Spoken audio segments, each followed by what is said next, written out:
Hello everyone, sorry I'm not able to teach your lesson in person today. The work for today's lesson is quite self-explanatory, but I thought I'd just do a little video just to go over it with you as well. Sorry about the quality of the video. I also can't work out how to screen record, so I'm screen recording it on my phone and then putting it onto Teams. Last lesson we introduced this idea of ecosystem services. So we looked at these direct or provisional services, the things that we can physically take from ecosystems like food or water or materials for clothing or housing or fuel, for example. We thought about the indirect or the regulatory services, so those services that we kind of take for granted in our day-to-day lives in the areas that we live in. The fact that ecosystems can regulate climate, they can act as flood control, erosion protection, flood protection, water purification, etc., etc. So the things that they provide to us, but we can't physically kind of hold them, if that makes sense. We also then consider the cultural, the ethical services as well. So the ways that ecosystems can affect us as individuals. So the hobbies, the recreation activities that we do, the places that we go that make us feel happy, the education that it can bring, and the fact that we can pass this on to future generations as well.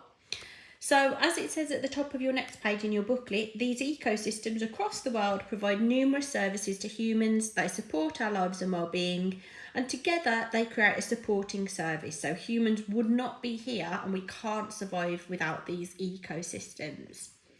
This is shown in this diagram here, which you've got in your booklet, and you've also got the coloured version on Teams. So it shows the ecosystem services over this side. You can see they're broken down into these different aspects that we considered. So the provisional services, the regulatory services, and the cultural services. On this side, that then just links to, it shows how these different services can link to different constituents of well-being.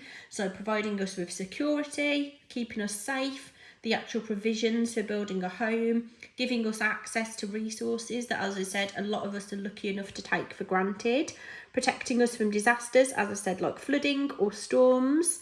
The basic materials for life, so that we have good food, we have shelter, we've got good livelihoods or adequate livelihoods, we're healthy.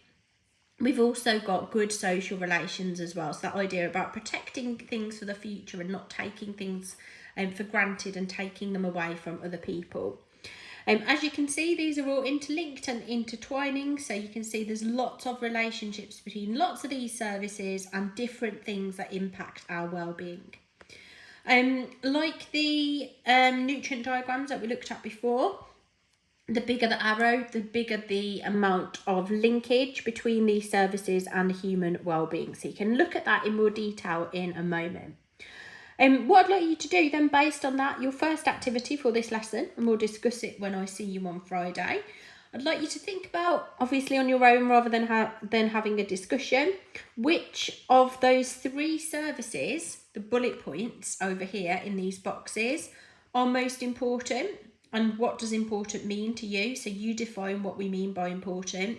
I'd like you to rank your three answers in order of importance and include a justification. So have a think about which ones potentially might be more important, which ones potentially could link to others as well. If you think, if we protect this or ensure this is working well, then this will have knock-on impacts on other aspects of ecosystem services.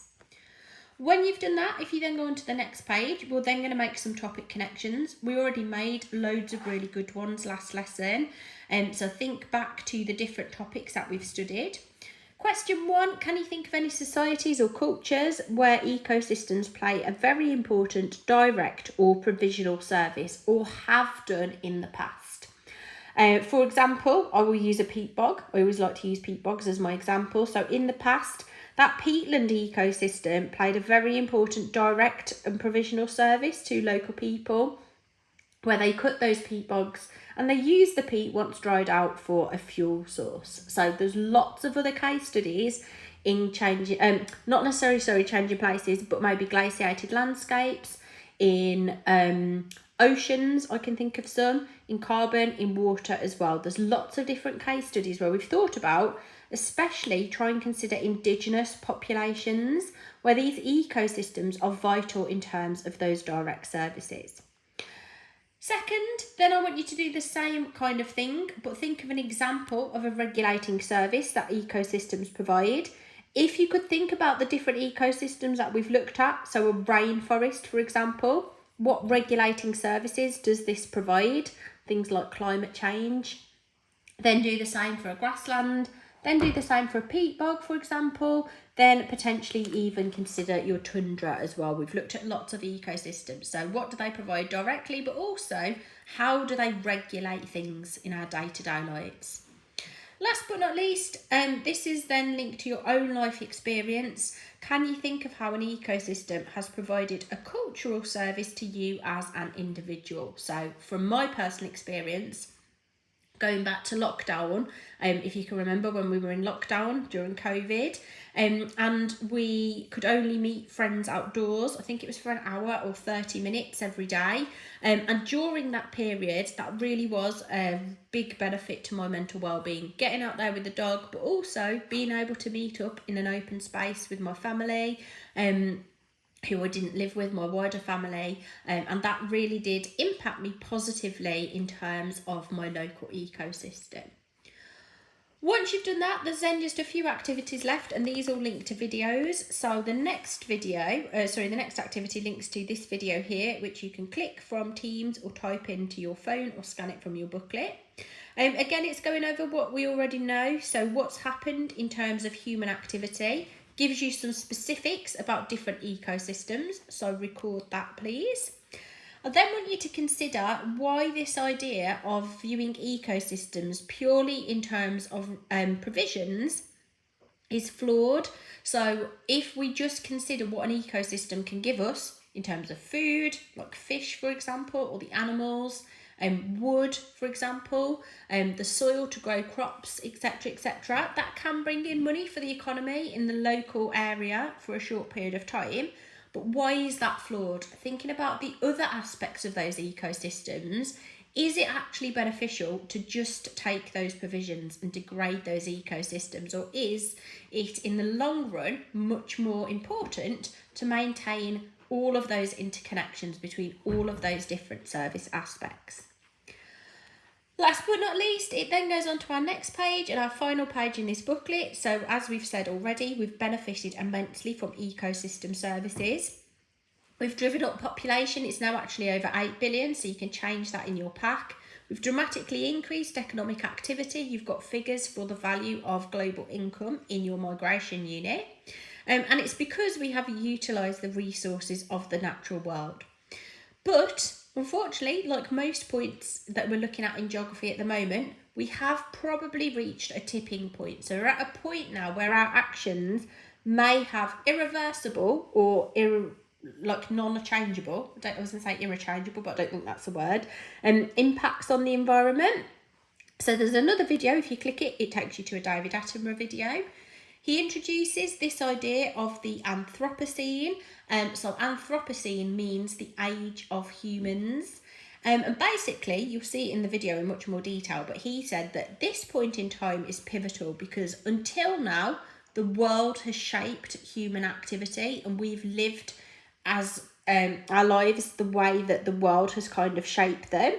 Human activity now, though, is impacting those ecosystems. So we are now shaping the world and changing how those ecosystems operate. And in some instances, as I just said, we're getting to a point of no return and getting those ecosystems back.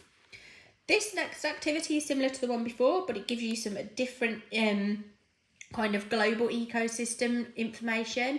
It talks about biodiversity loss. It talks about impacts on the amount of living creatures that are wild compared to domesticated. It talks about global issues like extreme weather, for example. Last but not least, it then goes over again some of the things we've considered before. This is just general. We're going to build on it in our next lesson. But I'd like you to think about how we can restore the damage to those ecosystems. So what does he mention on the video in terms of restoration? The very final thing that I'd like you to do is I'd then just like you to create a unit summary. So there'll be a short test at the start of next lesson going over some of those key points. There's also a document which I'd like you to read through and include some of this key information as well. So it's up to and including page 11.